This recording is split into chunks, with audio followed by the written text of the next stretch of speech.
안녕하십니까. 이번 시간에는 대구 부동산 긍정과 부정에 대해서 한번 이야기해 보도록 하겠습니다. 어디까지나 개인적인 사견이고 하니까 투자를 하시는 데서는 참고 자료로만 활용하시고 최종적으로 본인이 선택, 판단하시라, 이런 말씀을 드리고 싶습니다.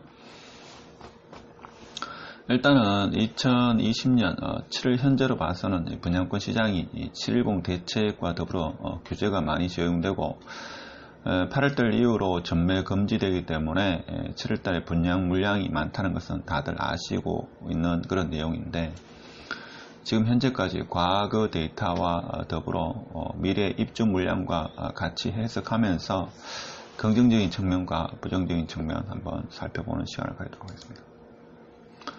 일단은 긍정적인 요소로 봐서는 대다수 사람들이 아파트 신축에 대한 신축 선호 수요에 대해 부응할 정도로 분양을 한다는 겁니다. 그렇죠? 그래서 사람들의 생활 편의, 아파트를 생각하는 그 수준은 상당히 높은데, 그에 반해서 시장에서 공급하는 현재 구축 아파트라든지 이런 아파트들이 사람들의 어떤 삶의 질을 만족할 만한 그런 아파트가 아니다, 그죠?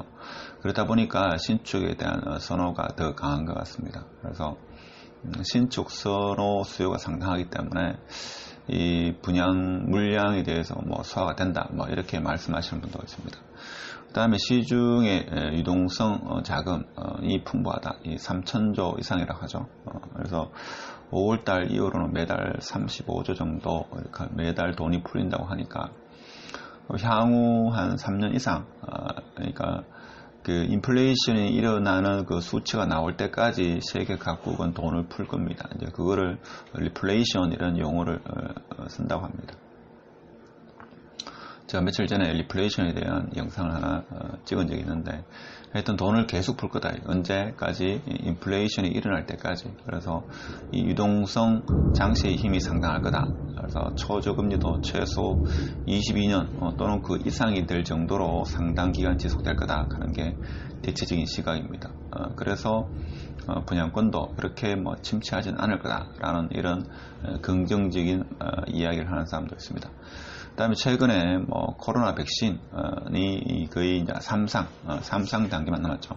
보통 1상, 2상 같은 경우는 쉬운데 3상 같은 경우는 수만 명을 대상으로 실험을 하기 때문에 돈도 천문학적으로 듭니다. 그래서 국가에서 지원도 하고, 그래서 이것이 해결되고 21년에 전 세계적으로 백신이 충분히 공급이 되고 나면 이제 시중이 풀렸던 이 유동성 자금이 드디어 뭡니까? 경기와 회복과 더불어 돈이 이제 회전하겠죠.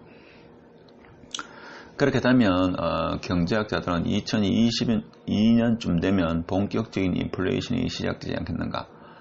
지금 같은 경우에는 자산 인플레이션만 일어나는데, 그때 되면 이제 소비자 물가가 인플레이션이 일어나게 되면 그와 더불어 가지고 자산 인플레이션이 급상승할 거다.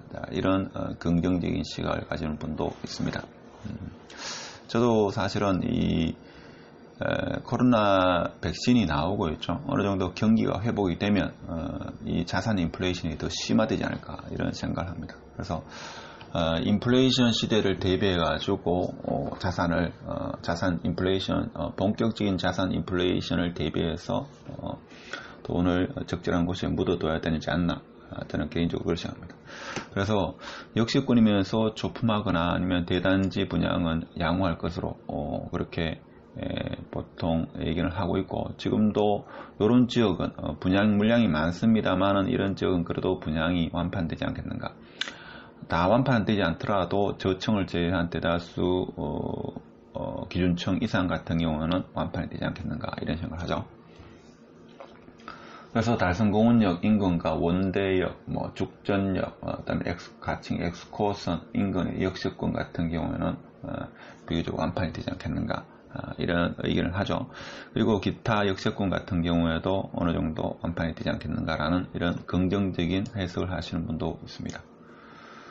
자, 이런 긍정적인 해석에 반해가지고 부정적인 해석은 부정적인 시각은 뭐냐 이렇게 봤을 때, 대구 분양권은 3년 연속 2만 세대 이상을 분양했다.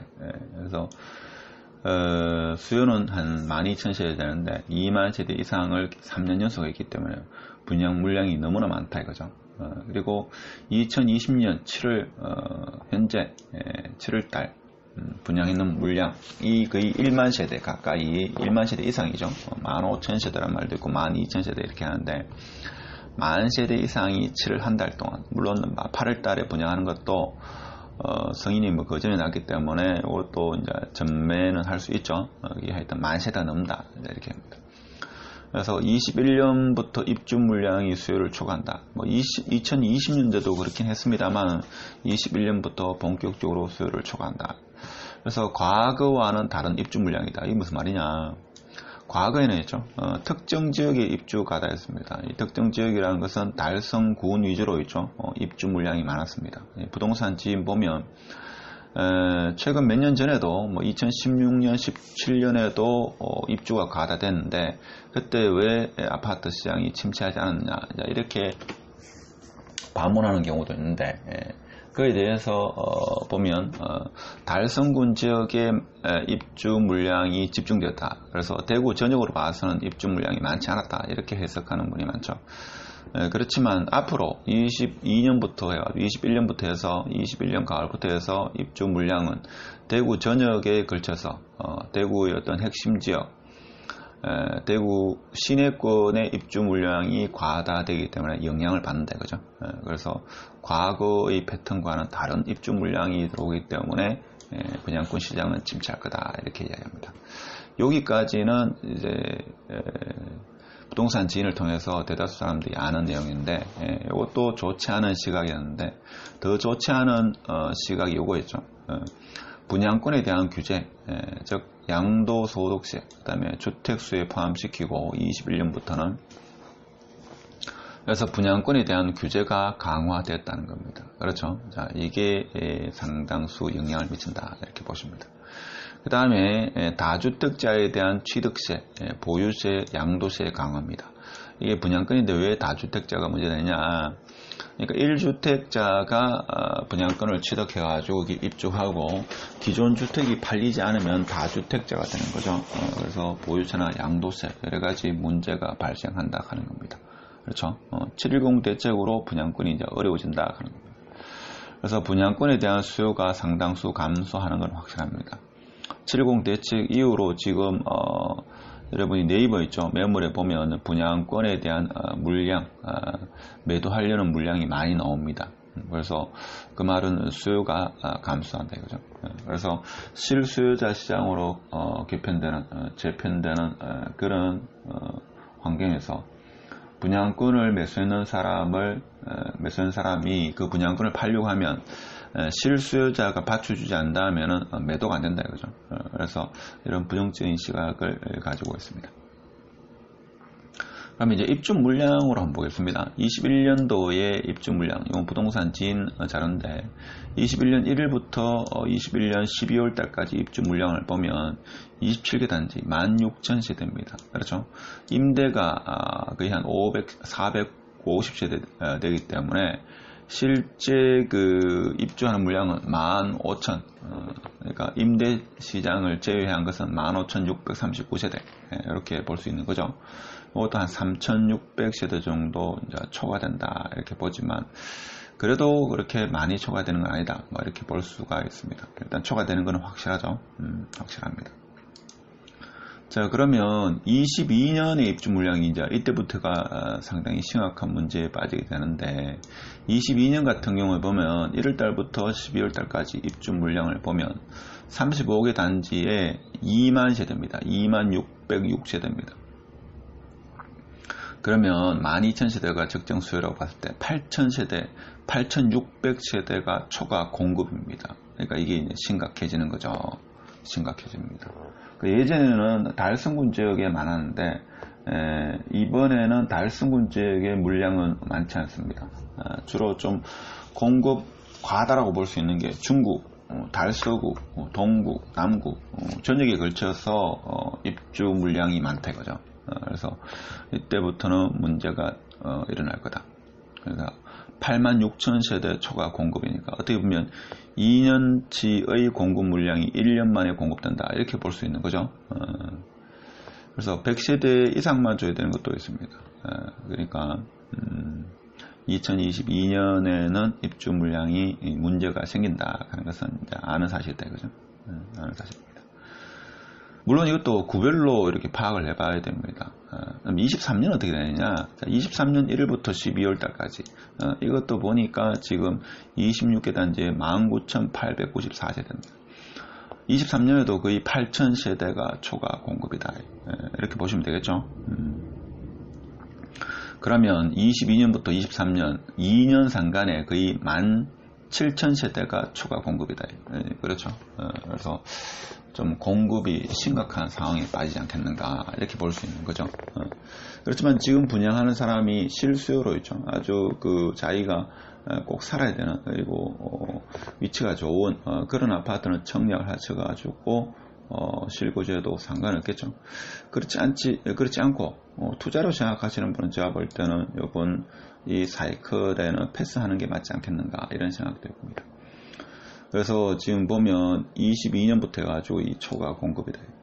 이렇게 이야기하니까 이때도 공급이 많지 않았느냐, 입주 물량이 많지 않았느냐 하지만 이때 입주 물량은 주로 달성군 지역에 집중되었다 이렇게 좀 해석하는 게 타당하지 않겠나 싶습니다.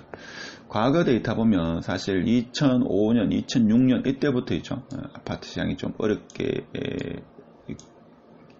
어려워지기 시작했습니다. 2005년 가을 그런 이야기 하죠. 자, 그랬고 2008년, 9년 이때부터 어려움이 이제 닥쳤는 거죠.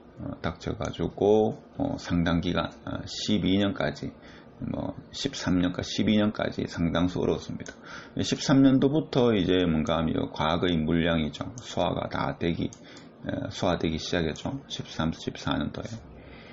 자, 그렇기 때문에 이번에 그 22년부터 입주 물량도 많은 상태에서 710 대책으로 인해 가지고 분양권 시장이 어려워진다 하는 그런 대체적인 시각입니다. 근데 항상 예측은 있죠. 틀리는 경향도 많습니다. 그렇죠. 그렇지만 이 분양권 시장은 있죠. 다른 시장에 비해서 어렵다 하는 게 대체적인 시각이니까 분양권 투자를 하시는 분은 한 번 더 신중을 기하시라. 꼭 할 경우에는 실거주를 생각하시고 분양을 하시는 게 맞지 않겠나 이렇게 봅니다.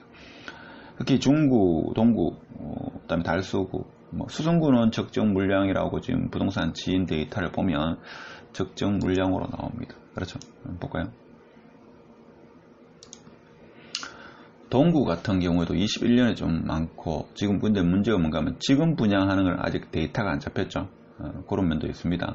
그런 면도 있으니까 동구. 그 다음에 달성구는 의외로 지금 분양 물량이 적습니다. 그렇죠. 적고 남구 같은 경우에도 지금 보니까 22년도에 공급 물량이 엄청납니다. 그 다음에 달서구 볼까요? 달서구도 22년에 좀 많은 걸로 나옵니다. 그 다음에 서구 볼까요? 서구는 과거에 분양이 없었죠. 거의 없다가 23년에 지금 공급이 많은 걸로 자 이렇게 이야기됩니다. 그 다음에 북구 한번 볼까요? 북구는 영경지구 그쪽이 좀 그렇죠. 최근에 입주했는데 북구는 지금 21년 이때 되면 많지 않은 걸로 지금이 오히려 많은 거죠. 지금이 많다 이렇게 보시면 되고 그 다음에 수성구 보겠습니다. 수성구는 비교적 적정 수요 대비 적정 공급을 계속 이어가고 있다 이렇게 해석될 수 있죠. 해석될 수 있습니다. 지금 대치항이나 뷰웰 같은 경우에 미분양이 아직 있죠. 대치항은 다 소진된지 모르겠습니다만 그래서 투기과열지구가 영향도 있겠죠. 중구 같은 경우에 이제 뭡니까 22년, 23년 상상할 수 없을 정도로 지금 입주 물량이 많다 하는 거 다들 알고 계시죠? 그래서 이런 수요와 공급을 떠나가지고 규제가 710 대책의 규제가 분양권 시장을 강타했다.